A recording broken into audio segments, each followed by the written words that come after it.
નમસ્કાર દર્શક મિત્રો, લોકમંચમાં આપનું સ્વાગત છે। લોકમંચમાં આજે ચર્ચા કરી રહ્યા છે દિલ્હીમાં દિલ્હીની બોર્ડર પર છેલ્લા 4 મહિનાથી ખેડૂતો મોટી સંખ્યામાં આંદોલન કરી રહ્યા છે। જે કૃષિ કાયદા સરકાર દ્વારા લાવવામાં આવ્યા છે, 3 કાયદા લાવવામાં આવ્યા છે, 3 કાયદાને કાળા કાયદા ગણવામાં આવી રહ્યા છે ખેડૂતોની પરિભાષામાં, અને ખેડૂતો મોટી સંખ્યામાં જેની આગેવાની રાકેશ ટિકૈત કરી રહ્યા છે।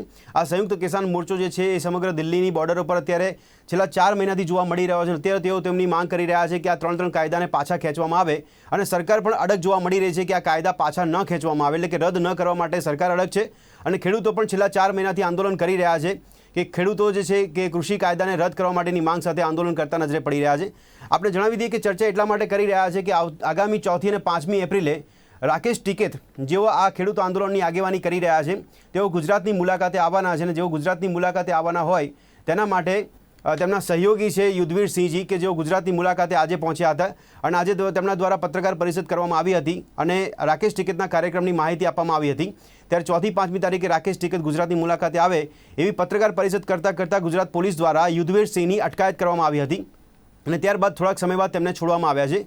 અને યુધવીરસિંહ સાથે આપણે સીધી વાત કરી રહ્યા છે। લોકમંચમાં આજે એમને આમંત્રણ આપ્યું છે યુધવીરસિંહ, કે જેઓ સદસ્ય છે સંયુક્ત કિસાન મોરચાના, જેઓ દિલ્હીથી અહીંયા ગુજરાતની મુલાકાતે આવ્યા છે, અને તેમની મુલાકાત દરમિયાન તેમની પત્રકાર પરિષદમાં તેમની અટકાયત કરવામાં આવી હતી, જેને શંકરસિંહ વાઘેલા સમર્થન કરી રહ્યા છે। ગુજરાતના પૂર્વ મુખ્યમંત્રી શંકરસિંહ વાઘેલાનું સમર્થન છે, અને શંકરસિંહ વાઘેલાએ પણ પત્રકાર પરિષદ યોજીને જણાવ્યું હતું મીડિયાના માધ્યમથી કે 4થી અને 5મી તારીખે રાકેશ ટિકૈતનો કાર્યક્રમ ગુજરાતમાં થઈને જ રહેશે, અને ગુજરાત પોલીસને ખાસ સૂચન કર્યું છે કે ગુજરાત પોલીસ છે એ ભાજપનો ખેસ ધારણ કરી લે, એવું શંકરસિંહ વાઘેલાનું નિવેદન આપવામાં આવ્યું હતું પત્રકાર પરિષદમાં। ત્યારે ચર્ચા કરી રહ્યા છે કે ખેડૂત આંદોલન માટે અને આગામી દિવસમાં રાકેશ ટિકૈત ગુજરાતની મુલાકાતે આવી રહ્યા છે, ત્યારે આ કાર્યક્રમમાં કયા પ્રકારનું આયોજન કરવામાં આવી રહ્યું છે અને શા માટે તેઓ ગુજરાતની મુલાકાતે આવી રહ્યા છે તેની પર ચર્ચા કરી રહ્યા છે। મારી સાથે ચર્ચામાં જોડાયા છે યુધવીરસિંહ, કે જેઓ સદસ્ય છે સંયુક્ત કિસાન મોરચા તરફથી જોડાયા છે, જેઓ દિલ્હીથી આવ્યા છે। युधवीरसिंह जी, आपका स्वागत है डिबेट में। नमस्कार जी युधवीर सिंह जी, आपको सबसे पहले ये मैं पूछना चाहूँगा कितना समय हो गया दिल्ली में बैठे बैठे आपका? 4 महीने से ज़्यादा हुआ? आज 121 दिन हो गए हैं, 4 महीने होने वाले हैं जी। 121 दिन से लगातार जो है लाखों किसान दिल्ली को चारों तरफ से घेर के बैठे हुए हैं। तो युधवीर सिंह जी, 4 महीने का समय हो गया है, अभी तक इसमें कोई रिजल्ट नहीं मिला है। रिजल्ट की क्या कोई गुंजाइश लग रही है आपको? ये सरकार का अहंकार है। कोई भी सरकार जो प्रजातंत्र में विश्वास करती है, इतनी बड़ी संख्या में लोग आए हैं, 350 के करीब किसान शहीद हो गए हैं बॉर्डर पे।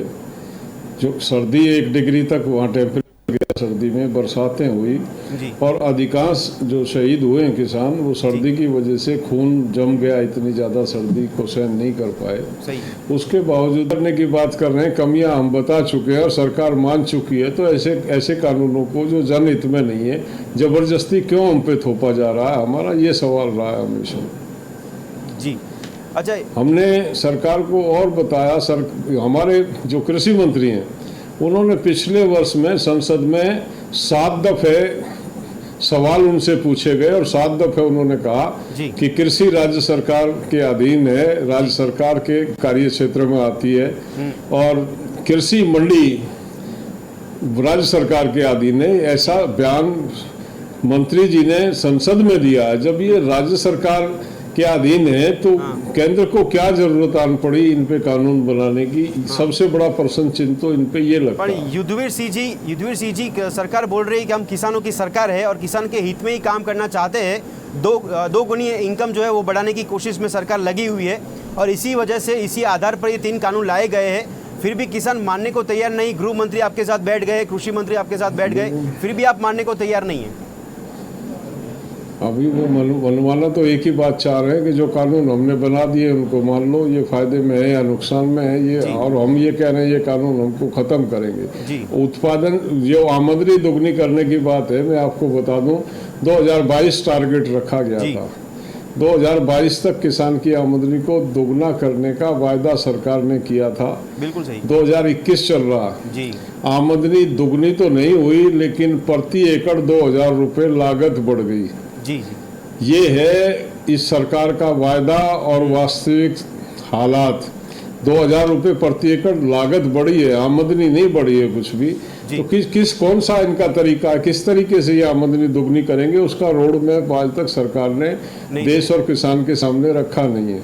नहीं युद्धवीर सिंह उल्टे जी, लेकिन ये आप कानून लाके डिमांड क्यों कर रहे हो? इस तरह आप ये के डिमांड क्यों कर रहे हो कि आपको ये कानून वापस ही लेना है? ऐसी जिद क्यों है किसानों की? जिद नहीं है, आप कोई चीज़ हमारे लिए कह रहे हैं वो बनाइए और हम नहीं चाहते। हमको ये है, हम इसमें विश्वास है कि ये कानून हमारे हित में नहीं जी। है। आप मुझे कोई चीज़ देना चाहते हैं कि ये बहुत अच्छी है, आप इसे रख लीजिए, और मैं कह रहा हूँ नहीं भाई मुझे नहीं चाहिए, जी। ये मेरे लिए अच्छी नहीं है। हाँ। तो आपको जिद नहीं करनी चाहिए, आप रख लो अपने पास उसे।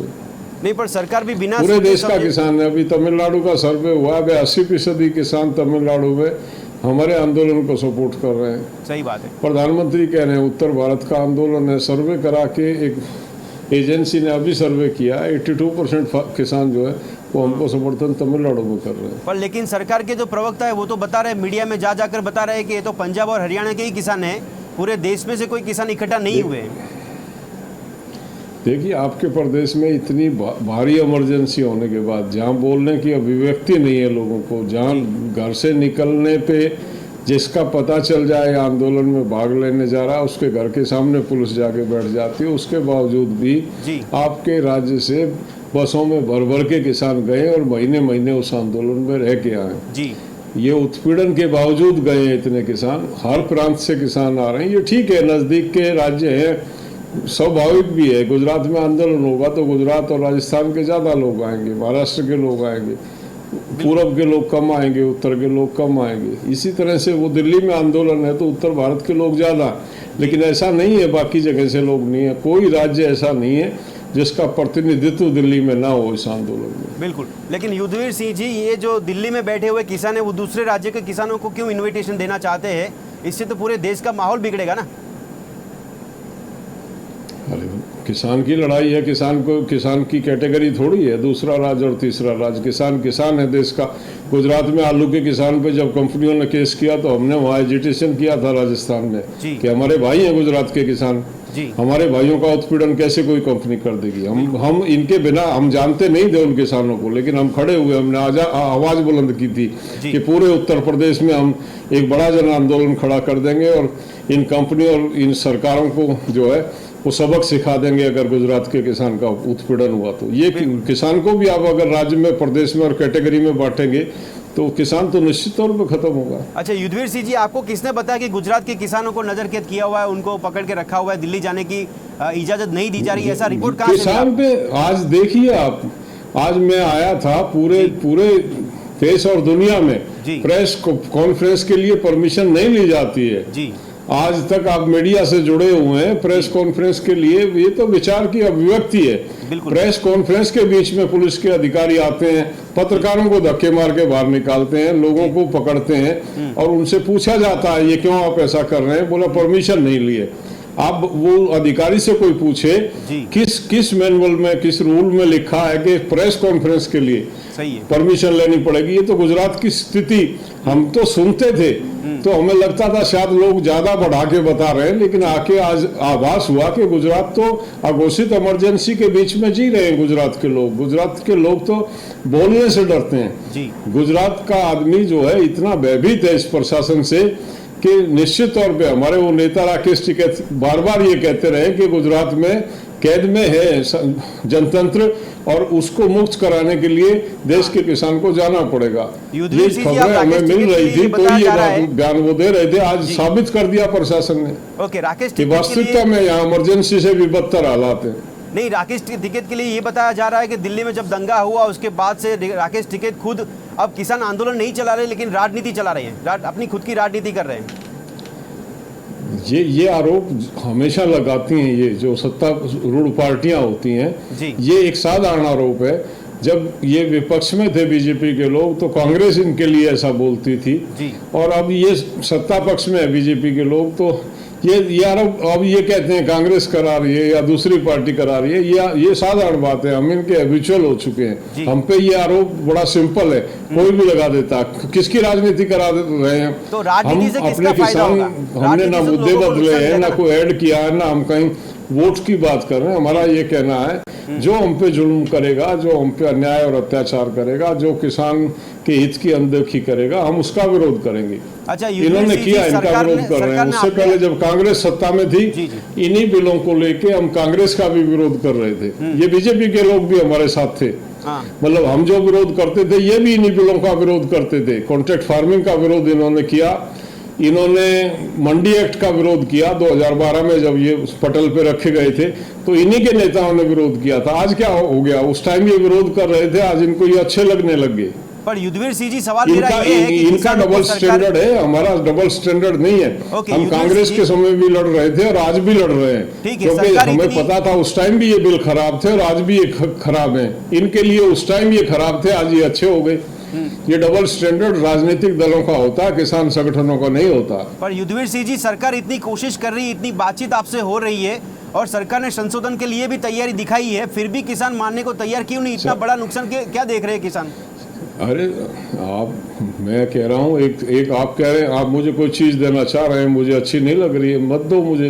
पर जबरदस्ती क्यों कर रहे हो? नहीं, लेकिन सरकार में बैठे हुए लोग तो सरकार को किसानों के हित में ही बात करेंगे। सरकार क्यों थोपना चाह रही है हम पे इन बिलों को? हम किसान, पूरे देश का किसान आज खड़ा हो गया आहिस्ता आहिस्ता करके। ठीक है, पंजाब से आंदोलन शुरू हुआ था, लेकिन आज तो देशव्यापी आंदोलन है और मतलब अधिकांश लोग इसमें मजदूर भी हमारे साथ है, इसमें छोटा व्यापारी, मझला, इसमें तो चेहरा उजागर हुआ है। क्योंकि खेती पे अगर असर पड़ता है तो मजदूर पे भी असर पड़ता है, दस्तकार पे भी असर पड़ता है, छोटे और मझोले व्यापारी पे भी असर पड़ता है। ये बात सबके समझ में आ गई। अब पहले तो शुरू में किसान का आंदोलन शुरू हुआ था, अब तो कमेरा वर्ग जो है वो सब इसमें इकट्ठा हो गया। ये तो बड़ी अब आंदोलन, ये जन क्रांति है, ये कोई छोटा आंदोलन नहीं है। और सरकार इसकी जितनी अनदेखी करेगी उतना ही मजबूत होकर राष्ट्रव्यापी आंदोलन बनेगा। ये सरकार को अंततः मानना पड़ेगा या जाना पड़ेगा, दो में से एक। युद्धवीर सिंह जी, आप ये तो मानते होंगे ना कि बीजेपी शासन के अंदर स्वामीनाथन कमीशन को लागू किया गया है, एमएसपी से उसकी खरीदारी भी की गई है बहुत बड़े पैमाने में। आप पढ़े लिखे आदमी हैं, इनका वायदा था, अच्छा भला मैनिफेस्टो अगर नहीं याद है तो पढ़ के देख लें। C2+50 के हिसाब से फसलों की कीमतें तय की जाएंगी जी। और जो लागू किया है वो A2FL है, A2FL के हिसाब से कीमतें तय की हैं। वो स्वामीनाथन का फार्मूला नहीं है, C2+50 स्वामीनाथन का फार्मूला है।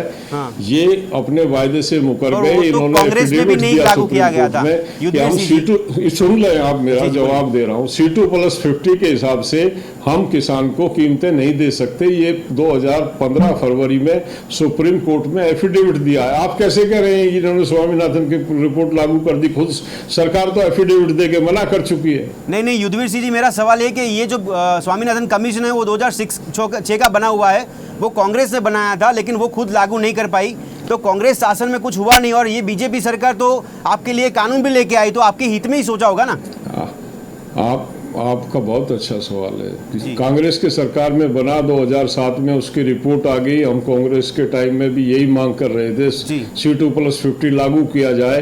ये बीजेपी के लोग जब विपक्ष में थे तो ये भी हमारे सुर में सुर मिला के आवाज उठा रहे थे। और बीजेपी के इलेक्शन मैनिफेस्टो में ये वायदा था 2013 में कि अगर हम सत्ता में आए तो हम C2+50 के हिसाब से किसान को कीमतें देंगे।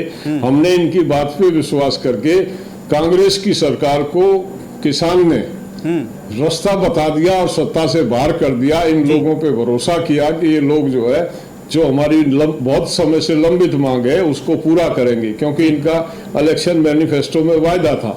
लेकिन कांग्रेस का तो हमने इलाज कर दिया। इन्होंने फिर धोखा किया हमारे साथ। एक 2013 में ये वायदा करते हैं इलेक्शन से पहले, 14 में, और 15 में ये एफिडेविट देके ये कहते हैं कि हम तो दे ही नहीं सकते, स्वामीनाथन कमेटी के अनुसार C2+50 के हिसाब से कीमतें दे ही नहीं सकते। ये एफिडेविट है इनका सुप्रीम कोर्ट में। युद्धवीर सिंह जी, प्राइम मिनिस्टर खुद लोगों के बीच में बोलते हैं कि हमने स्वामीनाथन कमीशन लागू किया है, बहुत बड़े पैमाने में हमने ये लागू किया हुआ है, पूरे देश में बताया गया है, फिर भी ये किसान मानने को तैयार नहीं है।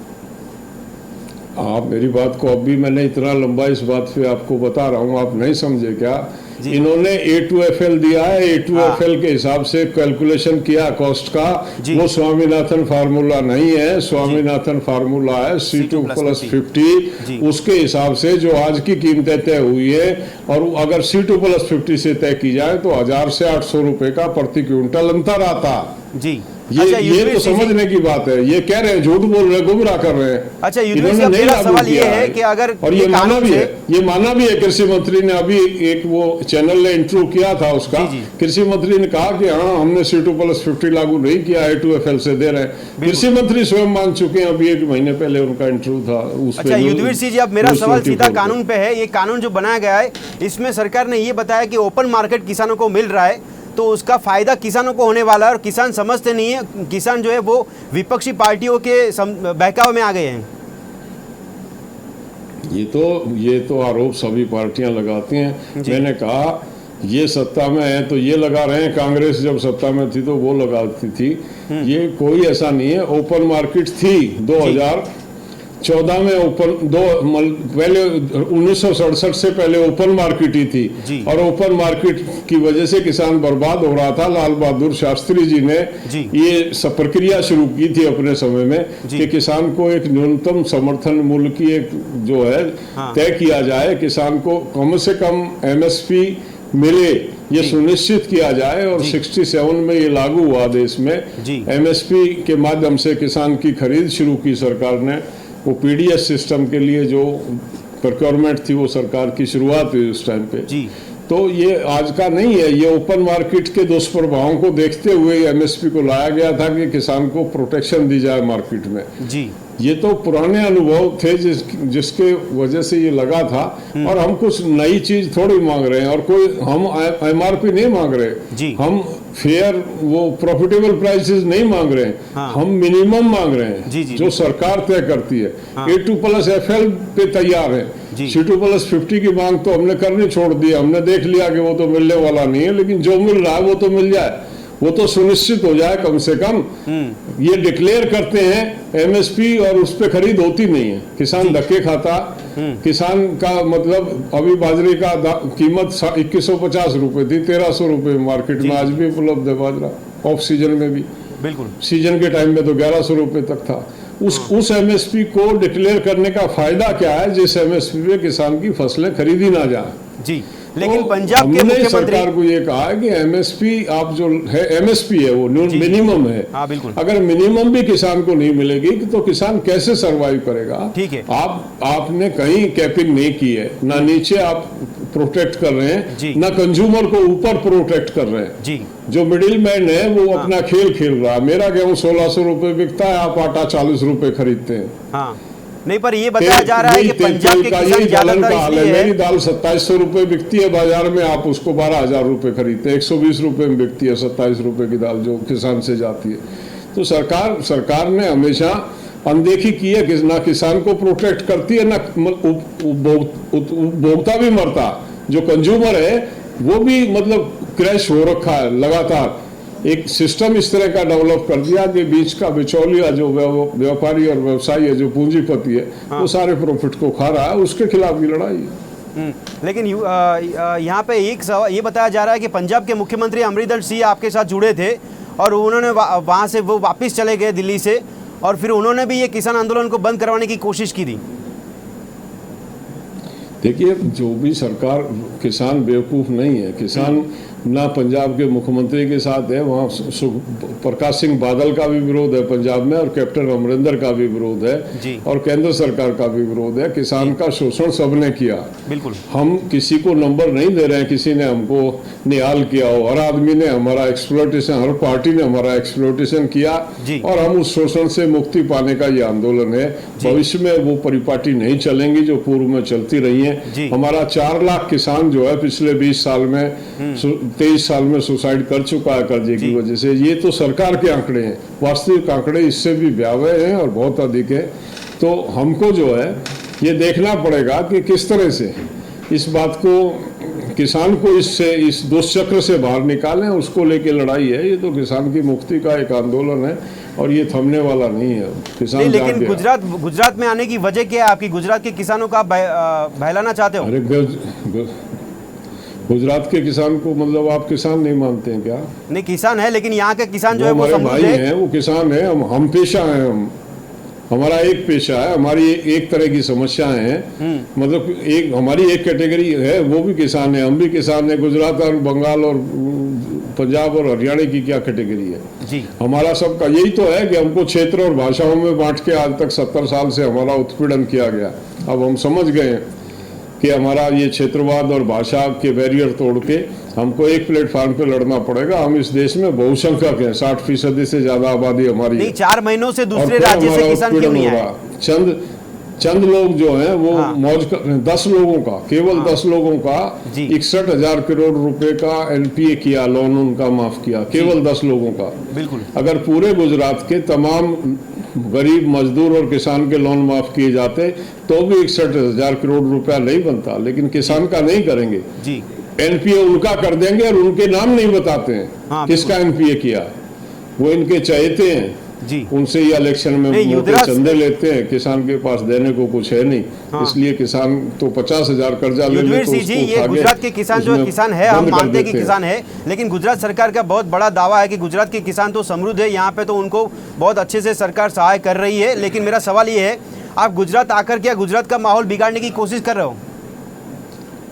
क्या मतलब गुजरात आके माहौल, गुजरात के किसान खुशहाल हैं ये तो आज देख लिया हमने, आके सुना तो था, देख भी लिया आज। किसान की तो आवाज ही नहीं है। जो किसान को तो इतना ताकत किसान की नहीं है कि 10 व्यक्ति आके अहमदाबाद में कोई आंदोलन करने की हिम्मत उठा लें। गुजरात के किसान को तो मानसिक तौर पे तोड़ दिया इन सरकारों ने। वो गुजरात जो बापू की भूमि है, वो गुजरात जो सरदार पटेल की भूमि है, जहाँ से देश, गुजरात को नहीं देश को दिशा दी बापू और सरदार पटेल ने। उस गुजरात में आदमी को इतना कमजोर कर दिया है। मुझे तो एक धक्का लगा यहाँ देख के कि गुजरात को क्या हो गया, किस तरह से गुजरात को तोड़ा गया है मानसिक तौर पे, कि आज गुजरात का आदमी बोलने से डर रहा।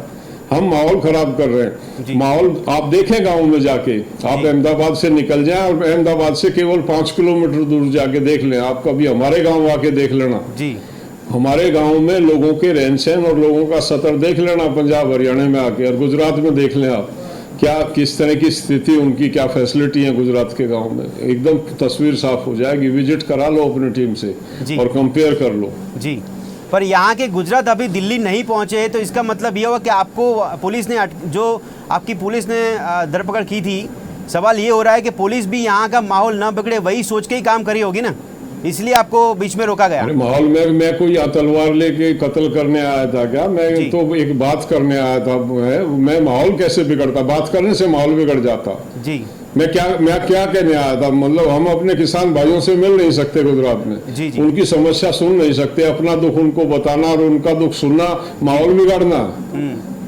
आप कैसे कहते हैं ये माहौल बिगाड़ना? ये तो अच्छी तानाशाही होगी। आप कह रहे हैं कि कोई भी अगर गुजरात में आ रहा तो वो माहौल बिगाड़ेगा।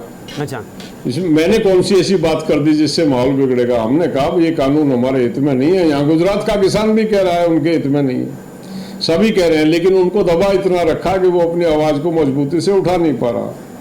तो अब ऐसे माहौल में क्या करोगे आप गुजरात में आके? क्योंकि आपने बोला कि जैसे यहाँ पे माहौल अच्छा नहीं है, लोगों को दबाया जा रहा है, तो ऐसे माहौल के बीच में आप 4 तारीख को 5 तारीख को यहाँ आने की कोशिश कर रहे हो?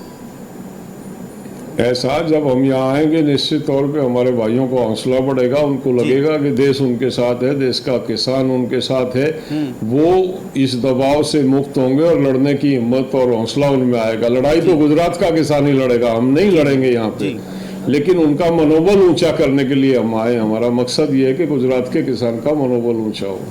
नहीं, लेकिन एक लास्ट सवाल आपसे पूछना चाहूंगा। आज आपने भारत बंद का ऐलान किया हुआ है, चुनावी राज्यों के अलावा आपने पूरे भारत में बंद किया हुआ है, कितना समर्थन मिला है? पहला सवाल। और दूसरा सवाल ये कि अब सरकार से क्या वार्तालाप होगी और क्या इसका रिजल्ट आएगा? देखिए, सरकार से वार्ता करने के लिए तो हम तैयार बैठे हैं। हम दिल्ली बैठे क्यों?